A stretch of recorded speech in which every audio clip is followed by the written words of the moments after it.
नीति आयोग हम सभी को पता है कि 1 जनवरी 2015 से पहले जो इकोनॉमी है इंडिया की उसको डेवलप करने के लिए डिफरेंट डिफरेंट जो पॉलिसीज़ और प्रोग्राम डेवलप किए जाते थे, बनाए जाते थे, वो प्लानिंग कमीशन करती थी। लेकिन 1 जनवरी 2015 को प्लानिंग कमीशन को रिप्लेस कर दिया गया नीति आयोग से।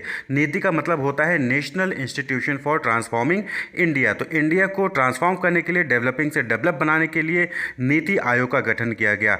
नीति आयोग का मेन मोटिव क्या था कि ये पॉलिसी प्रोग्राम डेवलप करती, उसको मॉनिटर करती, उसको इंप्लीमेंट करती, उसको इवैल्यूएट करती, कॉर्पोरेट फेडरलिज्म यानी कि अलग अलग स्टेट के बीच में जो है कॉपरेशन को इंप्रूव करती, फॉस्टर करती, थिंक टैंक यानी कि जो डिफरेंट डिफरेंट इकोनॉमी से रिलेटेड प्रॉब्लम्स थे उसको लेकर एडवाइस करती, नॉलेज प्रोवाइड करती, इनोवेशन को प्रमोट करती। तो ये जो है नीति आयोग का मेन ऑब्जेक्टिव था। तो नीति stand for national institution for transforming India. India को ट्रांसफॉर्म करने के लिए जो डिफरेंट डिफरेंट पॉलिसीज़ प्रोग्राम बनाने हैं या फिर जो आइडियाज़ देने हैं, नॉलेज देनी है, इनोवेशन करने, उसके लिए ये जो नेशनल इंस्टीट्यूशन है ये काम करती है। तो इसका काम क्या हो गया?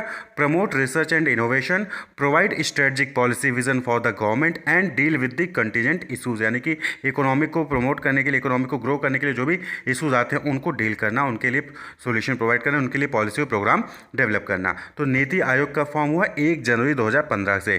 Countries premier policy making institute है that is expected to boost the economic growth of the country. तो कंट्री की इकोनॉमिक ग्रोथ को बूस्ट अप करने के लिए जो डिफरेंट डिफरेंट पॉलिसी मेकिंग करनी होती है वो नीति आयोग करती है। तो नीति आयोग की जो इंटायर एक्टिविटीज़ हैं उसको आप 4 मेन हेड्स में डिवाइड कर सकते हैं। पॉलिसी एंड प्रोग्राम फ्रेमवर्क यानी कि पॉलिसी और प्रोग्राम डेवलप करती है।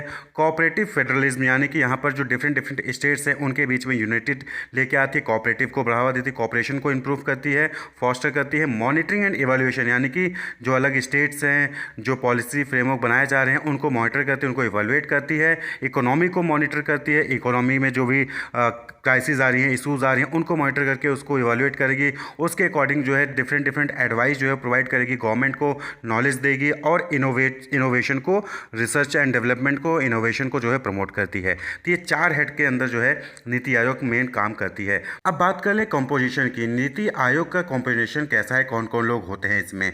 तो सबसे इंपॉर्टेंट चीज़ चेयरपर्सन। तो जो चेयरपर्सन होता है वो प्राइम मिनिस्टर ऑफ इंडिया यानी कि जो पीएम होंगे हमारे देश के, हमारे कंट्री के, वो चेयरपर्सन होंगे इस नीति आयोग के। उसके बाद यहाँ पर गवर्निंग काउंसिल, रीजनल काउंसिल और स्पेशल इन्वाइटीज होते हैं। तो गवर्निंग काउंसिल में सभी स्टेट के चीफ मिनिस्टर और जो यूनियन टेरिटरीज हैं उनके लेफ्टिनेंट गवर्नर्स होते हैं।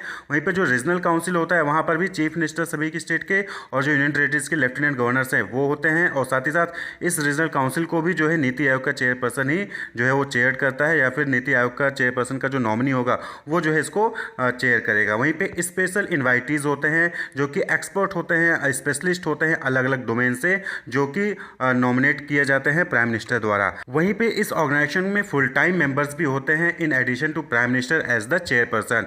तो यहाँ पे क्या है, वाइस चेयरपर्सन होते हैं जो कि अपॉइंट किए जाते हैं प्राइम मिनिस्टर के द्वारा। वहीं पे मेंबर्स में बात करें तो 4 फुल मेंबर होते हैं, 2 पार्ट टाइम मेंबर्स होते हैं from the foremost universities, leading research organisation and other innovative organisation in an ex officio capacity. Part time member will be on a rotational basis. तो जो पार्ट टाइम मेंबर होंगे वो rotational basis पे होते हैं और यूनिवर्सिटीज और leading research organisation से मेंबर होंगे, और 4 फुल टाइम होंगे, 2 पार्ट टाइम होंगे। इसके अलावा एक्स ऑफिशियो मेंबर जो होते हैं वो मैक्सिमम ऑफ 4 मेंबर्स होंगे of the council of ministers which is to be nominated by the prime minister. तो काउंसिल ऑफ मिनिस्टर्स से जो है 4 मेंबर होंगे एक्स ऑफिशियो मेंबर जो कि प्राइम मिनिस्टर द्वारा नॉमिनेट किए जाएंगे। वहीं पे चीफ एग्जीक्यूटिव ऑफिसर होते हैं, वो भी क्या है, अपॉइंटेड होते हैं प्राइम मिनिस्टर द्वारा एक फिक्स्ड टेन्योर के लिए।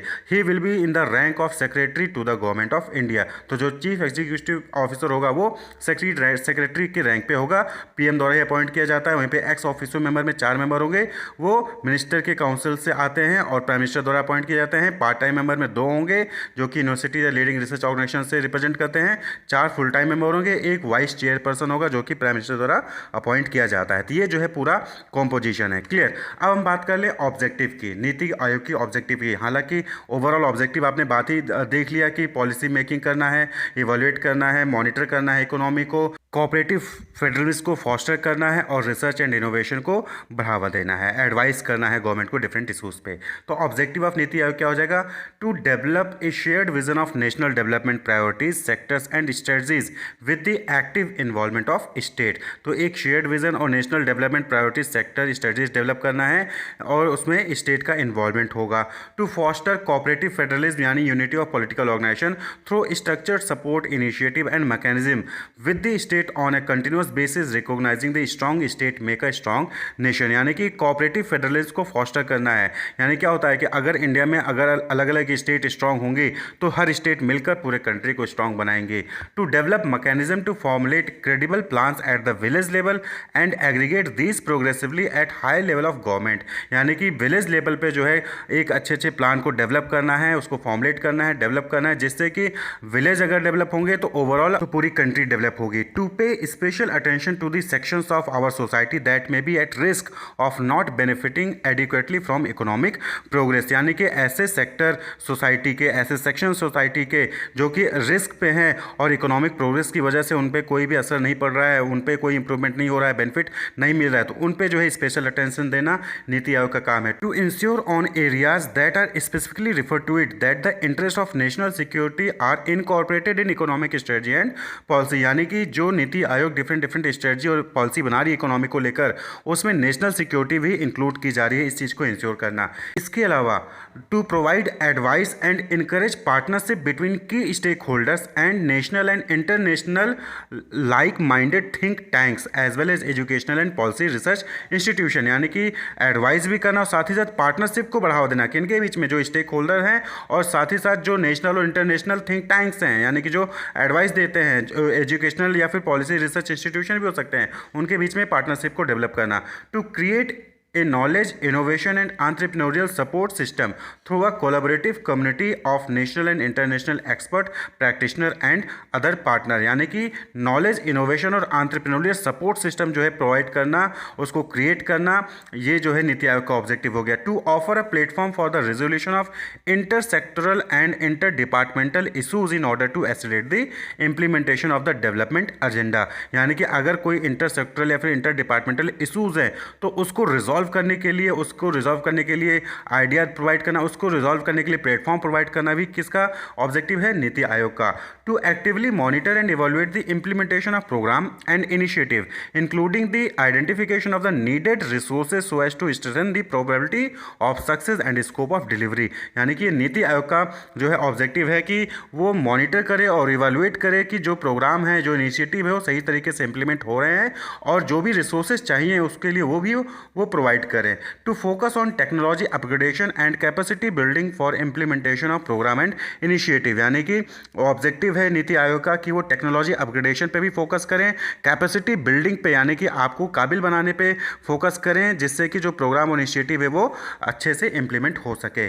जो नीति आयोग है इसको सपोर्ट करने के लिए 3 जो है ऑफिसेज क्रिएट किए गए हैं। It is support by an attached office, development monitoring and evolution organisation जिसको हम DMEO कहते हैं, Atal innovation mission AIM and an autonomous body national institute of labour economics research and development. तो ये 3 अलग अलग अटैच ऑफिस है या फिर बॉडी हैं जो कि नीति आयोग को सपोर्ट करती हैं। तो जो नीति आयोग का लेटेस्ट मीटिंग है वो 7th मीटिंग 7 अगस्त 2022 को कंडक्ट कराया गया था। तो जो गवर्निंग काउंसिल थी उन्होंने 4 की एजेंडा पे जो है यहाँ पर डिस्कस किया था। Crop diversification, achieving self sufficiency in pulses, oil seed and other agri commodities. यानी कि क्रॉप को डाइवर्सिफाई करना है, अलग अलग क्रॉप्स को उगाना है, उस पर फोकस करना चाहिए। और दाल, ऑयल सीड और जो एग्री कमोडिटीज़ हैं उनको जो है उस पर आत्मनिर्भर होना है, यानी कि बाहर से मंगवाना पड़े, ये है हमारी कंट्री में ही इसका उत्पादन हो। Implementation of national education policy in school education, implementation of national education policy in higher education and